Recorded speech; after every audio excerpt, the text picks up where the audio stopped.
ആ dead body 4 കത്തിച്ച് കളയണമെന്നുള്ള പുള്ളിയുടെ ഒരു തീരുമാനത്തിൽ തന്നെ അദ്ദേഹം ലീഗലി ഇൻസൈൻ അല്ല. എല്ലാ സാധനങ്ങളും അവിടെ വലിച്ചുവാരി ഇട്ടിരുന്ന സ്ഥലത്ത് അതിനിടയിൽ നിന്നും താൻ കുറ്റകൃത്യത്തിന് ഉപയോഗിച്ച ഓരോ ആയുധങ്ങളും കൃത്യമായി പ്രതി എടുത്തു കൊടുക്കുകയായിരുന്നു. ഇദ്ദേഹം ആ കൃത്യം നടത്തിയ സമയത്ത് എന്തെങ്കിലും മെൻ്റലി എന്തെങ്കിലും പ്രശ്നം ഉണ്ടായിട്ട് ഇതുവരെ എവിഡൻസ് ഒന്നും വന്നിട്ടില്ല. നന്ദൻകോട് കൂട്ടക്കൊലപാതക കേസിൽ പ്രതിയായിട്ടുള്ള കേതൽ ജിൻസൺ രാജ കുറ്റക്കാരനാണെന്ന് കോടതി കണ്ടെത്തിയിരിക്കുന്നു. ഈ കേസുമായി മുന്നോട്ട് പോയ special public prosecutor Dileep Sathyan നമ്മളോടൊപ്പം ചേരുന്നുണ്ട്. സർ, ആദ്യമേ അഭിനന്ദനങ്ങൾ അറിയിക്കുകയാണ്. ഇപ്പോൾ ശിക്ഷാവിധി ഇനി വരുന്ന ദിവസങ്ങളിലായിരിക്കും. എന്തായിരിക്കും പ്രതീക്ഷ? അല്ല, തീർച്ചയായിട്ടും നമ്മൾ റയറസ്റ്റ് ഓഫ് റെയർ കേസിൻ്റെ കാറ്റഗറിയിലേക്ക് ആണ് ഇത് വരുന്നത്. അപ്പോൾ അതിനുവേണ്ടി ക്യാപിറ്റൽ പണിഷ്മെൻറ്റിന് വേണ്ടി തന്നെയായിരിക്കും പ്ലീഡ് ചെയ്യുന്നത്.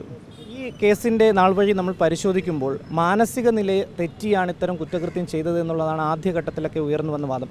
പക്ഷേ കോടതിയിൽ അത് മാറ്റി പറയുന്നൊരു സാഹചര്യവും ഉണ്ടായി. ഈ വിചാരണ വേളയിൽ എന്താണ് അങ്ങ് മുന്നോട്ട് വെച്ച വാദം? അല്ല, ഇതിനകത്ത് ലീഗൽ ഇൻസാനിറ്റി മെഡിക്കൽ ഇൻസാനിറ്റി എന്ന് പറയുമ്പോൾ അത് എൻ്റയർലി വളരെ ഡിഫറെൻ്റ് ആയിട്ടുള്ളൊരിതാണ്. അത് ഒരു പേഴ്സൺ മെൻ്റലി ഇൻസൈൻ ആയിട്ടുള്ള ഒരാൾക്ക് തീർച്ചയായിട്ടും ലീഗൽ ഇൻസൈൻ അല്ലാതെ ആ ഒരു ഒഫൻസ് കമ്മിറ്റ് ചെയ്യാൻ പറ്റും. അതിനകത്ത് ഒരൊറ്റ സെൻറ്റൻസ് പറയുന്നുള്ളൂ. അതായത് ഈ ഒഫൻസ് കമ്മിറ്റ് ചെയ്യുന്ന ആൾ അതിൻ്റെ കോൺസിക്വൻസ് എന്താണെന്നും അത് ഇല്ലീഗലാണെന്നും അയാൾക്കത് മനസ്സിലാക്കാനുള്ള കപ്പാസിറ്റി ഉണ്ടായിരുന്നുവെങ്കിൽ തീർച്ചയായിട്ടും അയാളെ നമ്മൾ മെഡിക്കലി ഇൻസൈൻ ആണെങ്കിലും ലീഗലി ഇൻസൈനായിട്ട് കണക്കാക്കില്ല. ഈ കേസിനകത്താണെങ്കിൽ 4-ാം തീയതി തൊട്ട് ഇപ്പോൾ 8-ാം തീയതി വരെ കേതൽ ആ ഒഫൻസ് കമ്മിറ്റ് ചെയ്തതിൻ്റെ പ്രിപ്പറേഷൻ, അത് ഓരോരുത്തരെ കൊല്ലുന്നതും ആ ഓരോരുത്തരെക്കുറിച്ചും മറ്റുള്ളവർ വന്ന് ചോദിക്കുമ്പോൾ അവരിവിടില്ല, വെളിയിൽ പോയെന്ന് പറയുന്നതും, അപ്പോൾ ആ രീതിയൊക്കെ നോക്കുമ്പോൾ തീർച്ചയായിട്ടും ഈ പ്രതിക്ക് ആ ചെയ്യുന്നത് തെറ്റാണെന്നും അതിൻ്റെ കോൺസിക്വൻസ് എന്താണെന്നും മനസ്സിലാക്കിയിരുന്നു. അല്ലെങ്കിൽ അതുപോലെ തന്നെ ഈ തെളിവ് നശിപ്പിക്കാനായിട്ട് ഈ പെട്രോൾ വാങ്ങിക്കുന്നതും ആ മോപ്പ് വാങ്ങിക്കുന്നതും ഫ്ലോർ ലോഷൻ വാങ്ങിക്കുന്നതും ഇതെല്ലാം വാങ്ങിച്ച് എല്ലാം ക്ലീൻ ചെയ്ത് ആ ഡെഡ് ബോഡി 4 കത്തിച്ച് കളയണമെന്നുള്ള പുള്ളിയുടെ ഒരു തീരുമാനത്തിൽ തന്നെ അദ്ദേഹം ലീഗലി ഇൻസൈൻ അല്ല. ലീഗലി ഇൻസൈൻ ആണെന്നുണ്ടെങ്കിൽ തീർച്ചയായിട്ടും ഈ ഒരു മോഡസ് ഓപ്പറാൻഡി വരത്തില്ല. വിചാരണ ഘട്ടത്തിൽ ഏതെങ്കിലും സ്ഥലത്ത് ഒരു ചലഞ്ചിങ് വന്നിട്ടുണ്ടോ? തീർച്ചയായിട്ടും ഇൻസാനിറ്റി തന്നെയായിരുന്നു മെയിനായിട്ടൊരു ചലഞ്ചായിട്ട് വന്നത്. കാര്യം ഇതിനകത്ത് ഡോക്ടറിൻ്റെ ട്രീറ്റ്മെൻറ്റും ബാക്കി കാര്യങ്ങളും ഉണ്ടായിരുന്നു. അതിലൊരു ഡോക്ടറിൻ്റെ ഒരു സ്റ്റേറ്റ്മെൻറ്റും ഉണ്ടായിരുന്നു. അതായത് പുള്ളിക്കാരൻ ഒരു 5 വർഷമായിട്ട് ഈ ഒരു മാനസിക പ്രശ്നങ്ങൾ ഉണ്ടായിരുന്നു എന്നുള്ളത്. അപ്പോൾ ആ ഡോക്ടറെ വിസ്തരിച്ച സമയത്ത് ഡോക്ടറിനെ ഞങ്ങൾ ക്രോസ് ചെയ്ത സമയത്താണ് ഡോക്ടർ പറയുന്നത് ഇത് പ്രതി പറഞ്ഞുള്ള അറിവാണെന്നാണ്. അപ്പോൾ ഒരു ഇൻസാനിറ്റിയുടെ ആ ഒരു പോർഷൻ ചെറിയൊരു ചലഞ്ചായിരുന്നു. പക്ഷേ അതിനേക്കാളും കൂടുതൽ ചലഞ്ചായിട്ടുള്ള ഇത് സർക്കംസ്റ്റൻഷ്യൽ എവിഡൻസ് ആയതുകൊണ്ട് തന്നെയാണ്.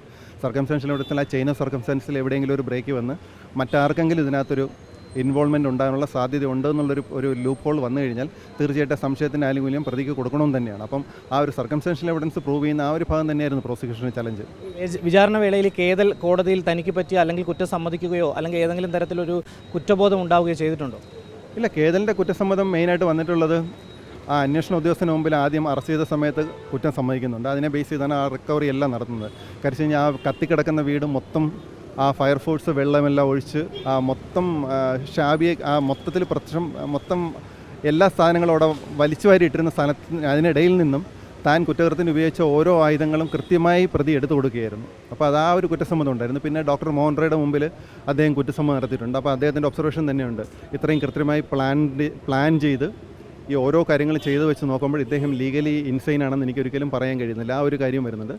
സബ്സിക്വൻ്റായിട്ട് തന്നെ ഇദ്ദേഹത്തെ ജയിലിൽ നിന്ന് ട്രീറ്റ്മെൻറ്റിന് പോകുന്നുണ്ട്. ഇദ്ദേഹം ഇതിനെക്കുറിച്ച് ഈ ഓഫൻസിനെ കുറിച്ച് ഇതെങ്ങനെയാണ് ചെയ്യുന്നതിനെക്കുറിച്ചും കൺഫെഷൻ വരുന്നുണ്ട്. 7 വർഷത്തോളത്തിന് ശേഷമാണ് വിചാരണ നടക്കുന്നത്. അത് ഏതെങ്കിലും തരത്തിലുള്ളൊരു വെല്ലുവിളിയായിരുന്നോ? അല്ല, ഇതിനകത്തിപ്പം പ്രതി mentally not fit to trial എന്നുള്ളൊരു സിറ്റുവേഷൻ വന്നു.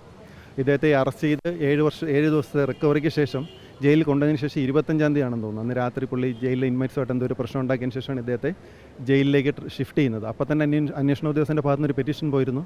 ബൈജു സാറിൻ്റെ ഒരു പെറ്റീഷൻ ഉണ്ടായിരുന്നു. അതായത് ഇദ്ദേഹം മാനസിക പ്രശ്നമുള്ളതായിട്ട് അഭിനയിക്കുകയാണോ എന്ന് എനിക്ക് സംശയമുണ്ട്, അതൊരു മെഡിക്കൽ ബോർഡിന് വിടണമെന്ന് പറഞ്ഞു.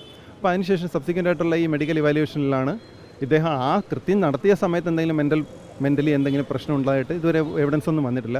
അതുപോലെ ഇതിനെക്കുറിച്ചൊരു കാര്യം പറയാനായിട്ടുള്ള ഏറ്റവും ബെസ്റ്റ് ക്വാളിഫൈഡ് പേഴ്സൺ എന്നുള്ളത് കേതൽ തന്നെയാണ്. അദ്ദേഹത്തിന് ഏതെങ്കിലും സമയത്ത് ഏതെങ്കിലും തരത്തിലുള്ള മാനസിക പ്രശ്നം ഉണ്ടെങ്കിൽ അതിന് എന്തെങ്കിലും ട്രീറ്റ്മെൻറ്റ് നടത്തിയിട്ടുണ്ടെങ്കിൽ തീർച്ചയായിട്ടും അദ്ദേഹത്തിന് അത് ഹൈലൈറ്റ് ചെയ്തായിരുന്നു. പക്ഷേ ഈ ട്രയലിൽ ഒരിടത്തും തന്നെ കേതലിന് ഏതെങ്കിലും തരത്തിലുള്ള മെൻ്റൽ ഇൽനെസ്സിന് എന്തെങ്കിലും ട്രീറ്റ്മെൻറ്റ് നടത്തിയിട്ട് പറഞ്ഞിട്ടില്ല.